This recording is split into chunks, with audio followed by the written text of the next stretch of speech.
Welcome to X-Rated.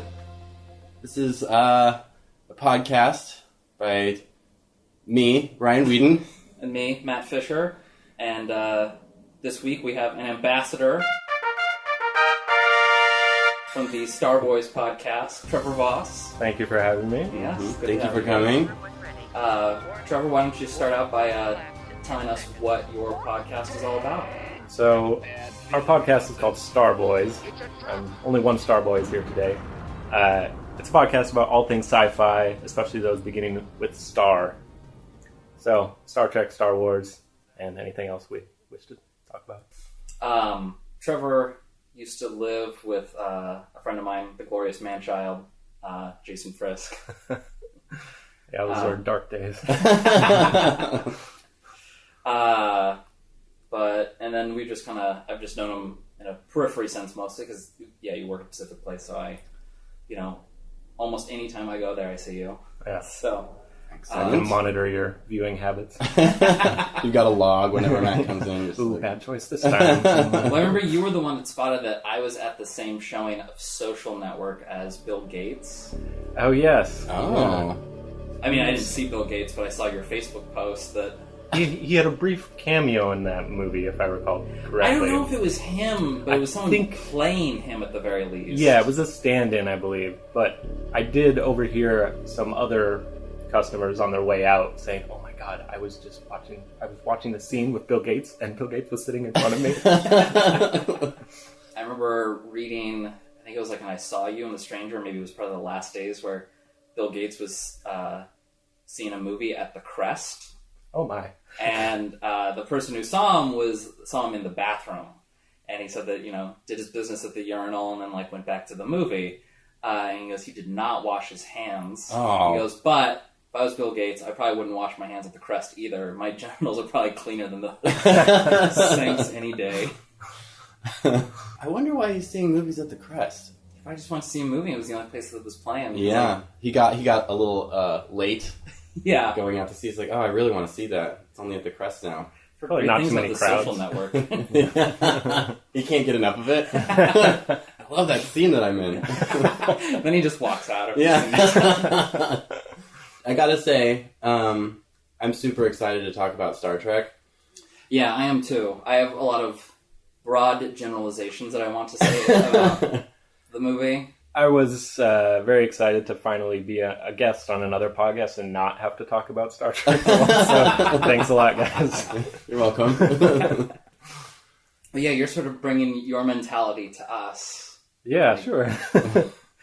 Our usual podcast looks at a Star Trek episode or movie and kind of looks at how it could inspire the new series that's coming out this fall. Oh, yeah. That's kind of how I look at anything I watch these days, but try not to go too in-depth into that. This doggy chow commercial.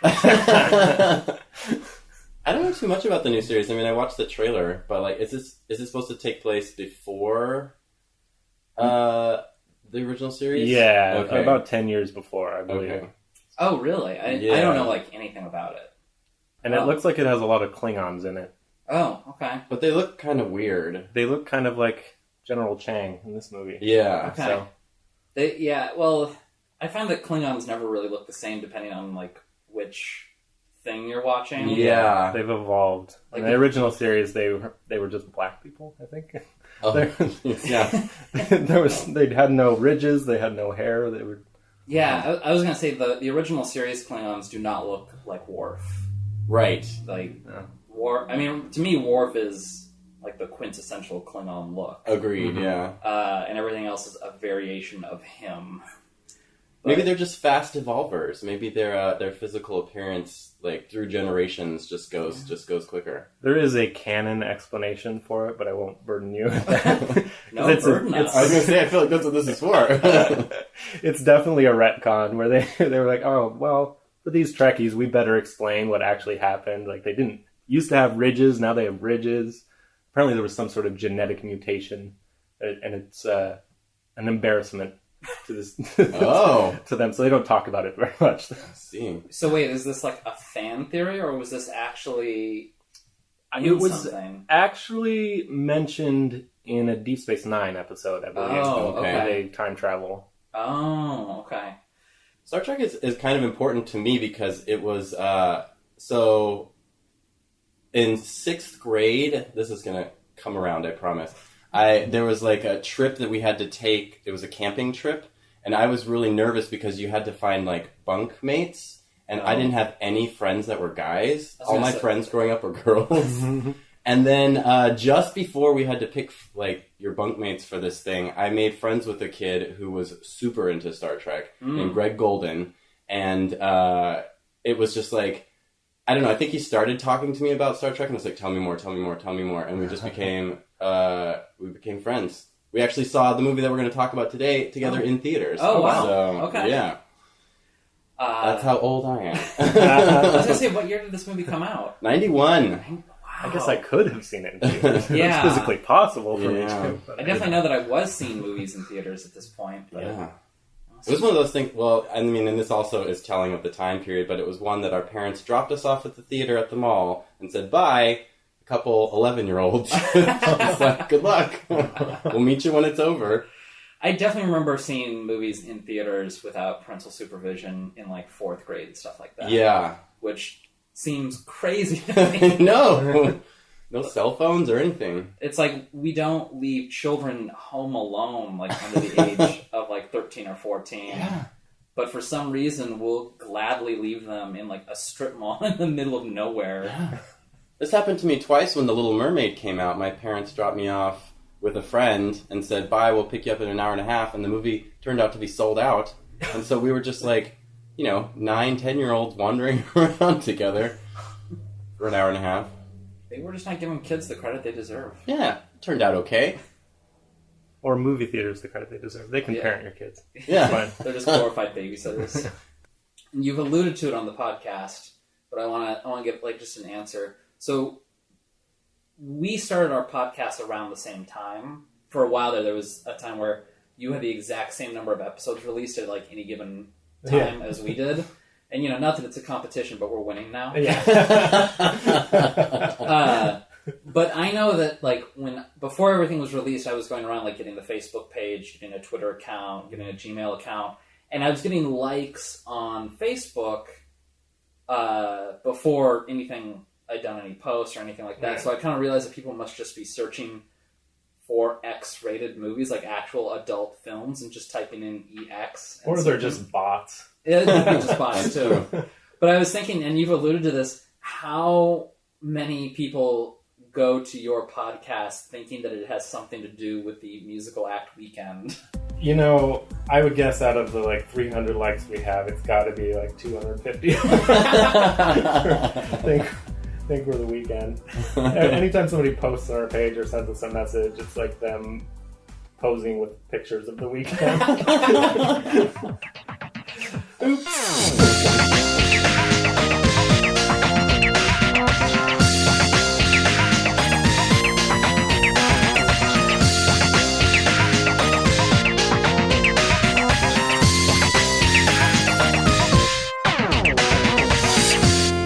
Movie today is Star Trek VI, The Undiscovered Country, which I believe to be the most underappreciated of the original series movies. It's definitely oft forgotten, even by me. The rep about the original Star Trek movies is that the even ones are the good ones and the odd ones suck. And when I watched all these a couple years ago, I was determined to be a contrarian and find good things about 1, 3, and 5. And boy, I couldn't. I was like... I mean, you could really get, like, nitpicky and say that, you couldn't have Star Trek 4 without 3 or something like that. Like, sure. 2, Right. 3, and 4, like, They're are kind sort of a trilogy. Yeah. And 1 has some interesting ideas. It's just it's done so clinically. Star Trek the Motion Picture is probably the strangest one. It doesn't feel like Star Trek. Really. Yeah. It feels like it's trying to be 2001 or something else. Yeah. I think I read a criticism of when the reboot came out that they weren't doing enough like exploration. It was all action oriented. Mm-hmm. And I was like, yeah, maybe, but Star Trek the Motion Picture is nothing but exploration, and it's boring. Yeah. Like, there's a lot of things on paper that I like about the first one. Because they're looking for Vigor. It's the Voyager spacecraft, but it like, I don't know what it did, but it like somehow became super intelligent. And like I like that on paper, like that's an interesting concept, but it was just all in execution. Like it was so boring. I just remember right near the beginning, it's like Kirk is like in a little shuttlecraft going towards the Enterprise, and I just remember there's like they keep doing these like reverse shots of like Kirk looking at the Enterprise and admiring it, and then like cutting to showing the Enterprise as they're closing in on it, and they kept doing that. I was like, when is this going to stop? They really want to show off those effects. Yeah, man. They're good. I was like, this we was get like it. 5-minute scene of just Kirk admiring the Enterprise. So I've been to 2 different Q&As now with Douglas Trumbull, who did Star Trek: The Motion Picture, okay, as well as 2001 and the other. That's the guy that directed Brainstorm. Oh, right, Yes. okay, yeah. And he, at one of those events, mentioned how proud he was of the opening to Star Trek: The Motion Picture. So I think we have our answer. I also don't like the uniforms in the motion picture. Those like onesies with the what is that? Like a camera on your belly button? I don't know what those are. They were getting into some trouble, beating up some aliens. They had to start wearing the body camera. Yeah. So I feel 2, 4, and 6 are all good, and I have a tough time choosing a favorite because like they all have their different strengths. Yeah. But I feel that the 6th one is probably the most Star Trek, like using hand quotes, because you have your action adventure in it. Mm-hmm. You have your intergalactic political intrigue in it. And then there's just sort of like ruminations on like human nature and things like that, with like their fear of becoming obsolete, or that, this generation is the final generation, Sure. of adventurers or of Starfleet command and things like that. So it has the things that I think that Star Trek is known for the most, and put it into one movie. Yeah. I can see that.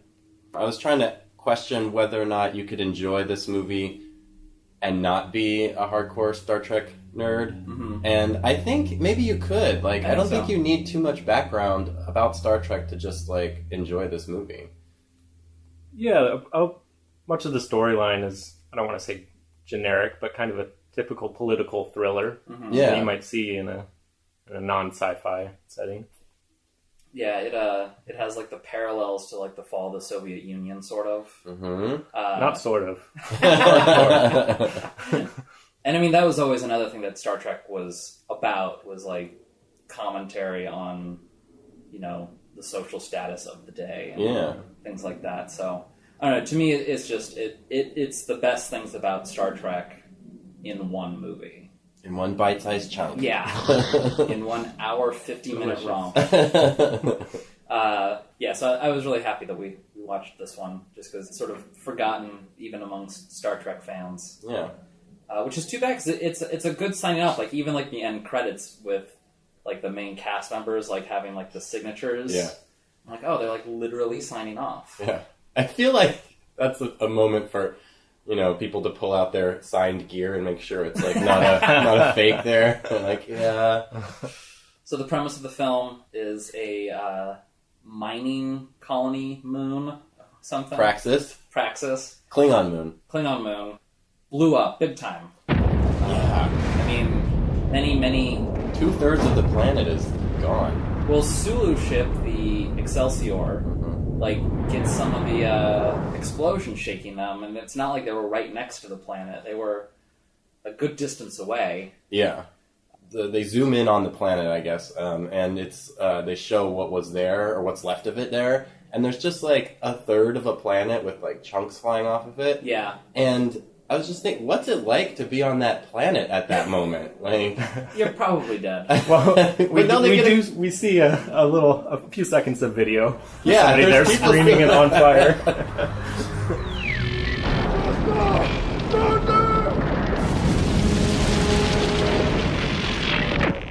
How long do you have on that planet after that? I mean, like... Yeah, I can't imagine that, like, any sort of, like, ozone layer was, like, holding oxygen in anymore. Yeah, jeez. It made me wonder how Sulu would be as a captain. Not that he doesn't have commanding chops, but you know, he was putting his feet up and drinking his tea before they were really out of danger. This movie also does a good job of like showing the whole crew. Sometimes the movies focus on like just Spock and Kirk. Yeah. Well, and it's nice that we get a little bit of the getting the gang back together. Yeah. I like that when they do get all back together, it's for that meeting, and they're all like, I just want to retire. Yeah. Star Trek 12. So very tired. I want to be the first one to say it, and so we're not even on the topic yet, but who laughed at the phrase penal asteroid? Will be taken from this place to the dilithium mines on the penal asteroid of Rura Penthe. Oh, I'm laughing now. I know for the first time. I cracked up when they said that. Do you think there was a writer who was snickering as they were typing it out, like, this is gonna be great. I'm gonna make them say this. It's also funny because everyone has to look very serious when they say it. They're like, There's a lot of outtakes for that. yeah. But we're getting ahead of ourselves, I guess. I just want to make sure I was the first one to say it. Right. So yeah, they have a meeting. They're going to host an ambassador, a chancellor, Yeah. from Klingon, Chancellor Gorkon, played by Christopher Plummer. Oh, Christopher Right? Plummer is Chang. He's Chang. Oh, who am I? Who's the? I'm That's sorry. John Warner, Oh, who's like a character actor, and he's been in a billion different things.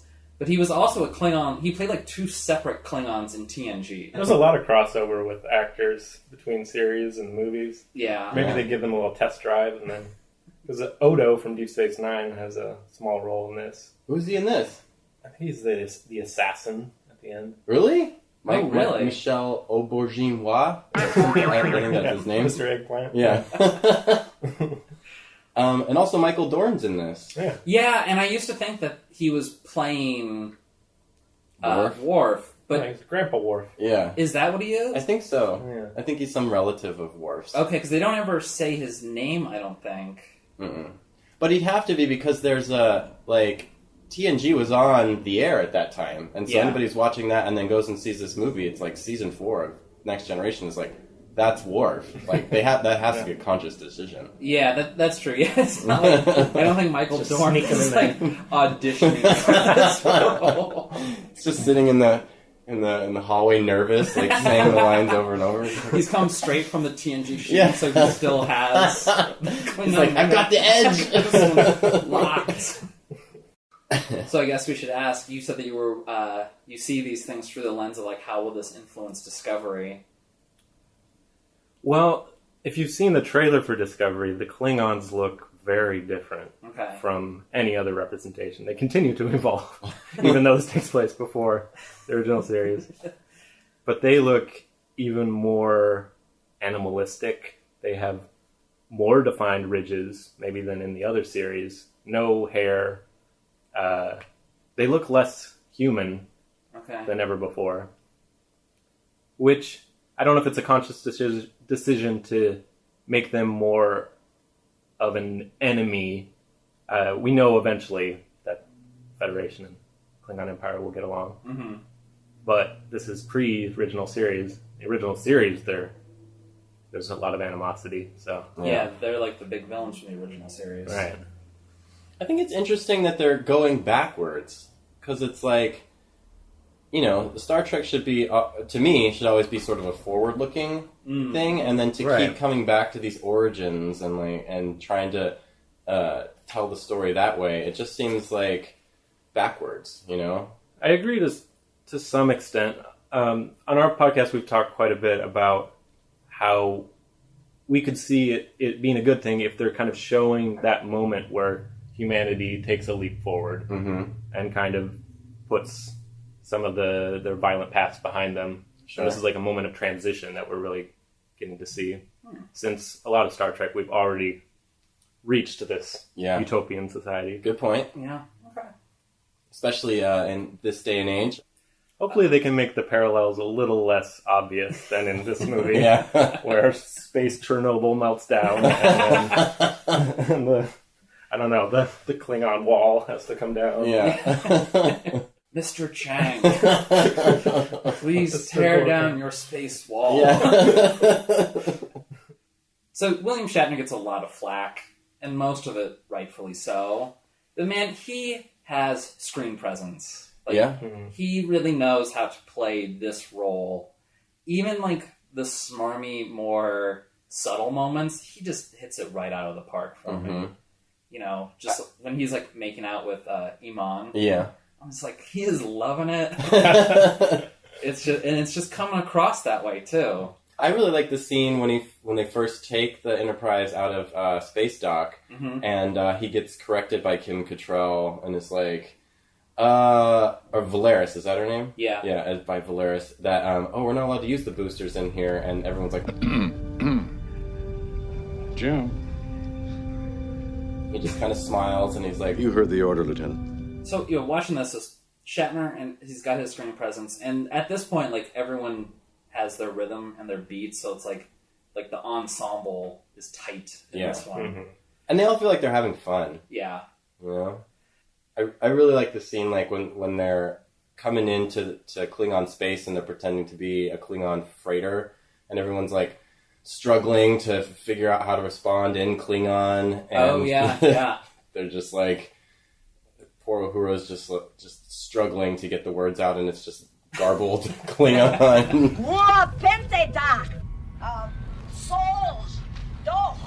Yours. Vikich. Gran. I'm surprised she can't speak Klingon by now. She's been the communications officer for decades. It's true. Is that what her role is? I mean, she's got the universal translator, right? So she's just... she's over-reliant on her. That crutch. Yeah. They probably introduced... They're like, you know, she's 50-something. They're like, by the way, we're going to be talking with Klingons a lot. You're going to have to learn it. And she's like,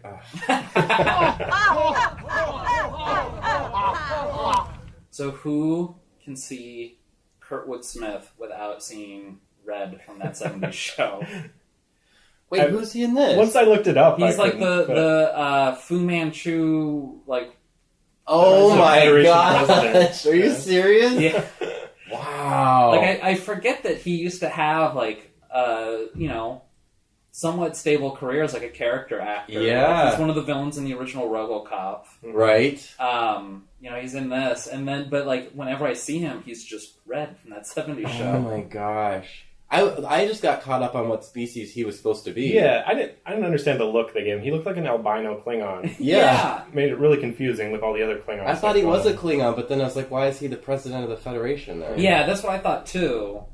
Which is crazy because, you know, in that final scene at the Kittimer... The Manchurian candidate scene. Yeah. There's, like, clearly several different types of aliens, you know, out there. We get, like, one cutaway of those, like, gray seaweed-looking ones clapping. But, like, there's a sea of different types of aliens out there. And it's like, why didn't they give him one of those looks? Why'd they pick the one that looked just like a Klingon? Yeah, I don't know. Oh, bad choice there. So there's the dinner scene that I remember really vividly from the first time I watched it because it got so awkward so quickly. Yeah. I guess they're supposed to be drunk, but we don't really see a progression towards that. Yeah, you see them pouring the Romulan ale, which just looks like watered-down Kool-Aid. Yeah. It's blue Gatorade. Yeah. And yeah, it's like after the dinner scene ends, like everyone's going to like nurse their hangover or their... Yeah. Yeah, the hangover's like immediate, apparently, with Romulan ale. Well, they probably don't drink a lot, right? At this point, they drink synthahol. No, that's true. Doesn't yeah. get you drunk. Yeah. You think Klingons actually read Shakespeare? Ugh. In Klingon. Yeah. Do you think someone's translated Shakespeare into Klingon yet? Oh, I'm sure. Oh, yeah, definitely. I found the Shakespeare quoting kind of exhausting after a while. It wasn't that... I remember it being a lot longer than it actually was. Like, when I watch it now, I'm like, oh, the dinner scene didn't last, like... I thought it was like a 20-minute scene when I first watched it, but... Well, I in my limited amount of research on Wikipedia, I found that the writers thought, or maybe it was the director, Nicholas Meyer, thought they had too much quoting of Shakespeare in the screenplay. But then once they cast Christopher Plummer, they're like, no, he can pull it off. So you would say that you were kind of like McCoy when he says... I'd give real money if he'd shut up. Exactly. So who here would actually go to see any Shakespeare production with William Shatner in it? Oh, that'd be awesome. Yeah, I'm there. Boy, I don't know. Even my tolerance has limits. You know, his Rocket Man is Shakespeare enough for me. She packed my bags last night, pre-flight. I wanted to 0 hour, mention 9 a.m. the trial, when they're at the trial. Did anybody else just love it that McCoy's joke about his arthritis got a laugh? The prosecutor's like, Dr. McCoy. Would you be so good as to tell me, what is your current medical status? Aside from a touch of arthritis, I'd say pretty good. and there's like one Klingon that's like, it's like, It's echoing. so, throughout yeah, this chamber. so good. Then there's just the shot of McCoy kind of like, yeah, all right, this guy knows what I'm talking about. The judge is like, he's still got it. I like the judge's gavel.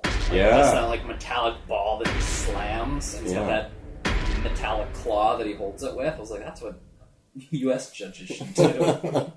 Justice is swift in the Klingon world. I gotta say, Grandpa Worf is not a real good public defender. I felt like he left a little to be desired in his, representation of his clients. You know, things were stacked against him. Yeah, he got their sentences commuted from death to life on Rura Penthe. So The penal asteroid. the penal asteroid. So I mean, that's something. What a cool idea. Like, if I were writing sci-fi, it'd be full of penal asteroids. Just hurtling. Because it's, I'm not a science guy. I don't know how you could really inhabit an asteroid. I feel like they're hurtling through space in, And it has an atmosphere. Yeah. Because they're walking around on its surface. Yeah. So yeah, it has oxygen on it, at the very least. Yeah. It's Class M asteroid. I was wondering why they have people mining dilithium. Shouldn't they have robots to do that by now? They have these prisoners. Might as well put it to work. I guess. So, I like the scheme that gets cooked up. Like the sort of, look of betrayal. Like, killing the Klingons to keep the war going. It's a believable scheme. Well, it reminded me a lot of, like, The Truther. Like, yeah. Oh. I was like, just like Newtown or 9/11. Or another false flag up. Yeah. And they do a really good job of foreshadowing to it. Right. Because they have Valeris talking with Leonard Nimoy about how she's worried that this is like a turn in the flow of history or whatever. Mm-hmm. Their relationship was maybe my favorite thing about this movie. This time watching it through. Like, because it starts with that scene, basically, and being like, I'm glad we see eye to eye, and then you find out that clearly they don't. And then, Spock has to basically mind rape her to get the info out of her. Is mind melding, is it? It's, yeah, well, I mean, it's usually, consensual, but this was not consensual mind reading. That scene is so intense. Yeah. Where is the peace conference? Where is the peace conference?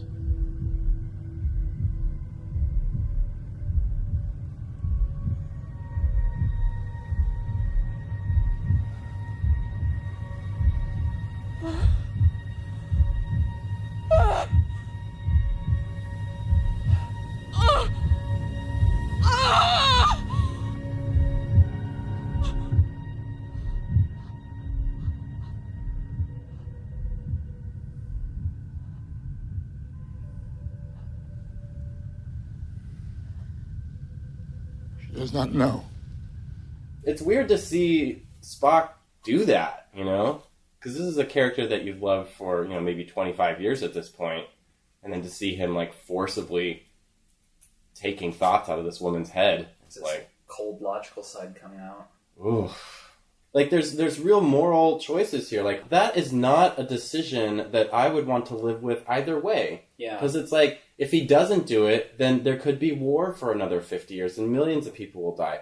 But, like, he has to do this violation on her in order to stop that from happening, you know? And it's like, I wouldn't want that on my conscience either way. Yeah. And it really makes him into a well-defined character at Which that is point. the lesser of his evil actions that he has to do. Yeah, and he has to live with that either way. Yeah. Like, that's hard. And this is a character we love. And it's also, like, the conspiracy to keep the war going isn't one-sided either. Like, there's members of the Federation, and there's, like, people on the Klingon side, and the Romulans every race as well. is involved in it. Yeah. Like, this is something that, it's not a one-sided thing. Like, there are bad people on both sides of this issue. Yeah. But as this was going, because I didn't remember quite how it played out, there's good, like, misdirects, like, you know, when the missiles get fired and, like, no one ordered them, visual inspection of the missiles show that all the missiles were there, but the data logs say that 2 were fired.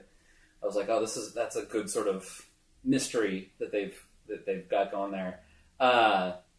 But then, like, instead of raising the shields when the Klingons are coming back, they just immediately surrender. And I was like, that's a good, like, leaning in. Like, there's, like, a theory in communications when you're arguing with someone, if you want it to end, you just agree with them. I feel like he did that, but, like, on a warfare level. He just immediate surrender, like, immediately, like, board the ship, no weapons. And, like, it was sort of hard to keep the conflict going after that, you know. Yeah. But that's the equivalent of, like, punching someone in the back of the head, and then when they turn around to punch you back, be like, I give up! You know? It almost seemed out of character for Kirk. You'd think he'd be looking for an opportunity to fight. But the opportunity's clearly there. Yeah. And he turns it down. But I like what he said, too. He's like... will not be the instigators of full-scale war on the eve of universal peace. It was certainly the right decision. Yeah, it was definitely the right decision. And I know that, you know, it's just screenwriting and, you know, it was written to be this way. But, like, it really came across like just a well-thought-out plan that he immediately came up with and that it was the right decision. Like, even Spock is sort of surprised by it. Like, once it's out there, Spock is on board with it and understands, like, what's going on. But that wasn't even Spock's first instinct to do that. Yeah. And the special effects when that Klingon ship gets shot is pretty cool, I think. Yeah, actually, like, it looks pretty good. You're not talking about the Pepto-Bismol scenes, are you? When they start bleeding? You mean the... No, that's not, no. Okay. When the ship gets... Pepto-Bismol, if you get my... Oh, God. No, when the Klingon ship gets shot, like, and we see it on the view screen, like, that looked cool. Yeah, definitely. This was at a time where we were right at the transition between largely practical effects and CGI, and we get a little of both in this one. Yeah. The models look great. Yeah. Space stuff's great. The blood, not so much. You could tell they were really proud of it, too. Yeah. They didn't hide those stuff. Oh, no. They were, like, right at the front. It's like in a 3D movie where, like, something's, like, being thrown directly at you. This was, like, large pink blobs floating in front of the screen. Yeah. Because, I mean, they really didn't have to make that scene zero gravity. Well, I guess they kind of did, but for the magnetic boots, but they could have done something other than magnetic boots. But I feel like they just wanted... and we never see blood from phasers. Like, it usually just burns people. Yeah, or disintegrates them, Yeah, I guess they needed, like, the armless dude to testify and stuff, but, like, I don't know. It was strange. Apparently this movie was on the edge of an R rating because of it. Oh, really? They were afraid it would have gotten an R rating if they made the blood red instead of pink. Oh, interesting. That's the event that triggers the trial and everything. And they get sent to penal asteroid Rura Penthe. And I don't know, for some reason I like the idea of this being a jail. I think it's a good sort of Star Trekian trope. Right. There are guards at this prison, but even if the prisoners escape, they're going to die on the surface. Yeah. Because it's cold there. It's cold. Siberian, you might say? Yeah. Yes, I guess it's sort of a gulag sort of situation. They explicitly call it I was going to say, I think they call it a gulag at one point. So I don't know if this has always been sort of the Klingon MO, but, like, this prison's sort of equal opportunity, because, like, there's men and women in this prison colony, and they're not really sequestered from one another or segregated in any way. They're all just sort of mishmashed together. I personally think Iman should have kept acting. I think she was great in this. Yeah. Agreed. Did David Bowie go to the premiere of this movie? Yeah, probably. What did he wear? Well, do you think she's the one in that costume when she's the like hairy monster in the Sasquatch looking alien? I was picturing it was her in the costume. Now I'm on your model, so you're used to a lot of makeup. This might be outside your comfort zone. So when it turns out that she's a shapeshifter, cameloid, I think is what it was. Cameloid. I'm a cameloid. Sure. Cameloid makes it sound like a camel. She wasn't a camel. Water like no other species. When she says what she is, she points to her back and she's like, camel. 2 humps. How did those Klingon guards know which Shatner was the real Shatner? Yeah, I wrote that down too. I thought I just blinked and missed something, but it was effective dramatically because for a second I was like, what? How did they shoot wrong one? Yeah, because I think it's just random. I think he just eventually shoots one, and it's like, oh, that could have been Kirk. So he was going to shoot both of them anyway. Yeah, that's true. Because all Shatner does, he goes, "Not me, you idiot, him!" And then they shoot on him. There was no convincing. Yeah, it happens really fast. So I thought that there was something that gave it away that I just missed, but I don't think so. Just lucky. Yeah. And then he does the thing which is kind of tropey and funny, but he's all, since you're going to die anyway, I will tell you the plan. Oh. And I was like, they kind of undercut it by then beaming them out. And he's like, why didn't you wait a few seconds? But it was just like, oh no, is he really saying these lines? Yeah. The present colony I thought was good at, and it makes a good, sort of talking point too. If you're trying to get someone to go see your Star Trek movie, if you say that Bones and Kirk are trapped in a Klingon prison, that's a good selling point if you're a Star Trek fan, I feel. Totally. That sounds like some solid fan service. And I didn't watch the trailer for this, but just Kirk fighting with Kirk is a lot of fun. Yeah. Basically. I wonder if that's happened before in the original series. Like a shapeshifter turned into Kirk. Yeah. You gotta think it has. Yeah. Do you think these people would actually get along, in real life, that this crew would be a well-oiled machine like they portray it, or... The characters? Yeah. Do you think Spock really would sort of acquiesce to Kirk's more wild streaks? I know that in a lot of the stuff he tempers it. That's where a lot of the drama comes from, right? Is the conflict between them, those two characters especially. Mm-hmm. But I guess it probably does get kind of artificially solved due to the constraints of each episode of the movie, right? Yeah. The idea is that their two viewpoints will kind of, although very different, come together to help solve the problem. And they kind of talk about this in this movie. There's the moment when Spock's being reflective and kind of pouty about how he fucked up, and Kirk comes in and says, Spock, you want to know something? Everybody's human. I find that remark insulting. Yeah, I love that. But I love that line. Yeah, the idea is there that I think that's a great line because it really encompasses what I like about Star Trek, in that when you say we're all human, it sounds like you're trying to be all encompassing. But it's I was thinking it was we're all American, really. Yeah. Yeah, but but also in a way where it's you see these Klingons and think of them as other, or he sees them, but then when you think that, there's me in this other being too, you're able to empathize in that way. So by rather than seeing him as Klingon and seeing them as humans in a way, we're able to come together, Yeah. Well, in the dinner scene, it was the Chancellor's daughter who was the Federation is nothing but a humans club. Right. Because they say, Chekhov says, we do believe all planets have a sovereign claim to inalienable human rights. Inalien. If you could only hear yourselves. Human rights. Why, the very name is racist. I can see why they might take umbrage to that. Yeah. Universal translator, not just change that into Klingon rights program there. But like at that dinner scene, especially like before maybe the Shakespeare became overwhelming, I like that little trade-off, that like little discussion, and how like diplomacy can go awry so easily. Yeah.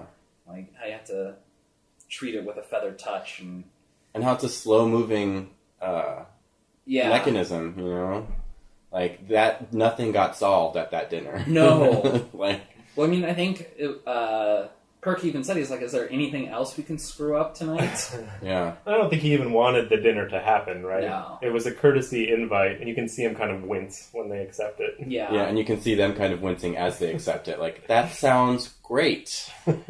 No. We would love to come over. We'd love to come over and eat some blue squid. Yeah, I was thinking, was that like their attempt at making gaf? Isn't that gaf? Yeah, maybe. And this was pre-replicators, because they have a kitchen on the Enterprise. That mashed potatoes bowl gets vaporized. And the alarms go off. With the mashed potatoes left there. Just the bowls.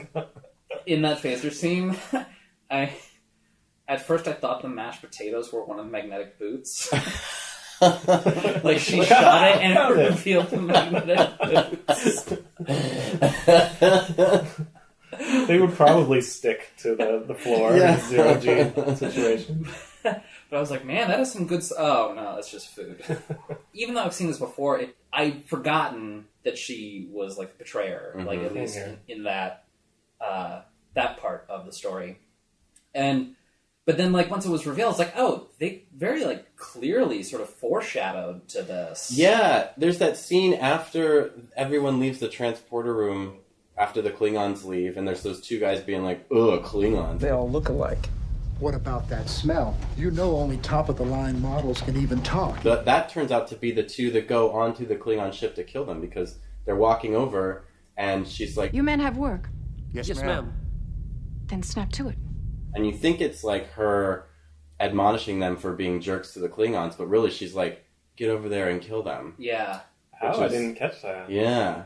Yeah, it's subtle when you see it at the beginning, like her talking with Spock, that scene, and then even her, how she's like sort of leading the investigation. Yeah. Like she's guiding how people are perceiving it, really. Yeah. Early on, she's definitely a fan of Kirk, too, you can tell, so... Yeah. And specifically his animosity towards Klingon. Yeah.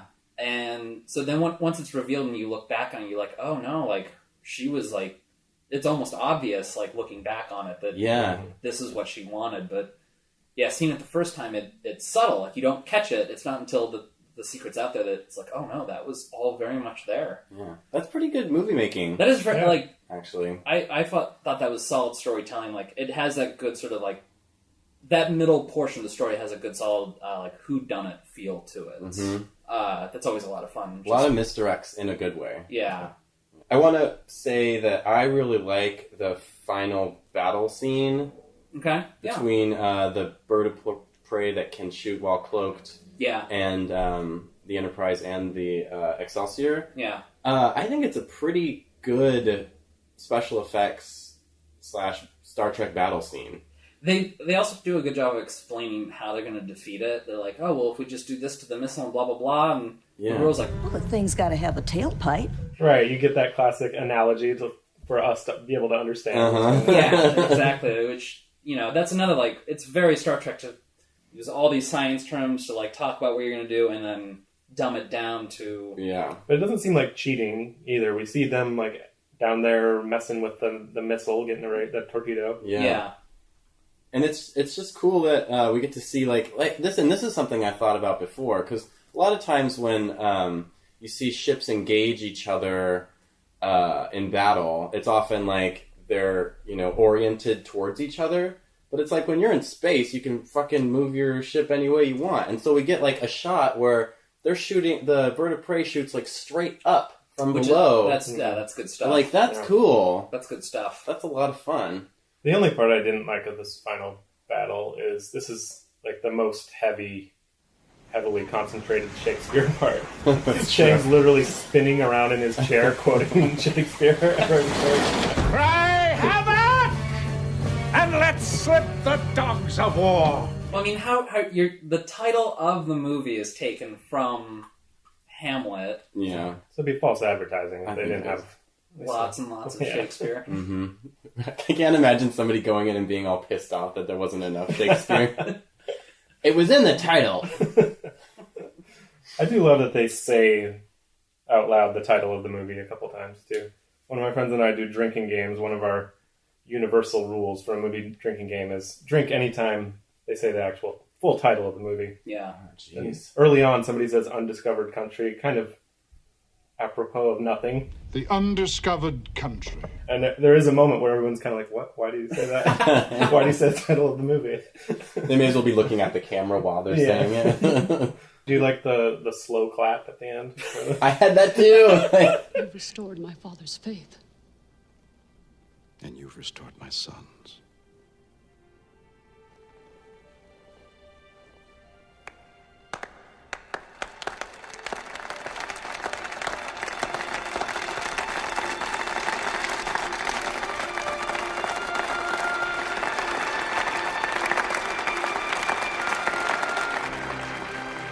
And one of the Klingons is like, what's Yeah. happening? Why am I doing this? I think they did that with a couple aliens. There's like one that's clapping with his arms straight out like this. It's just, I like the idea that that's not what they would do, but they're just like, oh, everyone else is flapping their appendages together. We'll do it for diplomacy. Yeah. So there couldn't be too many years between where this ends and TNG starts. Yeah, I want to say it's about 100 years. That seems right. Yeah, Okay. I know it's the 24th century. Because backwards 23rd century we've been looking at. The massacre at Kittimer happened 50 years after the situation at the end of Undiscovered Country, and that was 50 years. So Worf would have been a child then, and so when about 100 years. That sounds about right. 75 to 100. I like that we could easily look this up. We're figuring it out, Dan. So, of the original series movies, how would you, loosely rank them? That was a good question. I might make this one my favorite just because I saw it in the theater, Okay. and it came to me at a time when I was really getting excited about Star Trek. Okay. And I was also getting into Next Generation at this time, and it was just like a good time for me for Trek. So probably this one. And then when I went back and watched the movies, probably Wrath of Khan, and then we'll throw 4 in there, Voyage Home. So 624. 624, 315. Okay. Mine was pretty similar. Yeah. I went 426, 315. 4's your favorite. I think so. That's like you. I have some nostalgia involved in this, and that's the one I watched as a kid, and that I've watched over and over and over again. Okay. I like 4 a lot too because I feel like the jokes are really natural. Hello, computer. They're not pushed in there, or it's not comic relief necessarily. Yeah. Like, they form from sort of the story itself. And that one's directed by Leonard Nimoy. I believe, he directed 3 and 4. He knows these characters. Yeah. So I'm gonna put this one maybe as my number 1, but I think it's just because it's the most recent one that I've watched. Like, if after this I watch Wrath of Khan, I might make that number 1. Mm-hmm. I'd probably do, this Wrath of Khan, so 624. But, I think it's just whichever one I watch last I'm going to like the most. How's your bottom half looking? Yeah. I'm talking about the movies. 3, and then, it's got to be 1-5. We all have the same. That's 3. The bottom half. We're all the same from the bottom half. We're all humans. Yeah, this was probably also the last one of the original series that I saw just in general. Because I saw 2, 3, and 4 growing up. Like, as a kid I saw it. And then when I went and rewatched them all several years ago, I watched them in order. So this was the last of them that I watched. Oh, okay. But it's just a good note to go out on if you're watching these movies. It's a good final chapter. Yeah. It reaffirms, like, what you like about Star Trek. And about these characters. Yeah.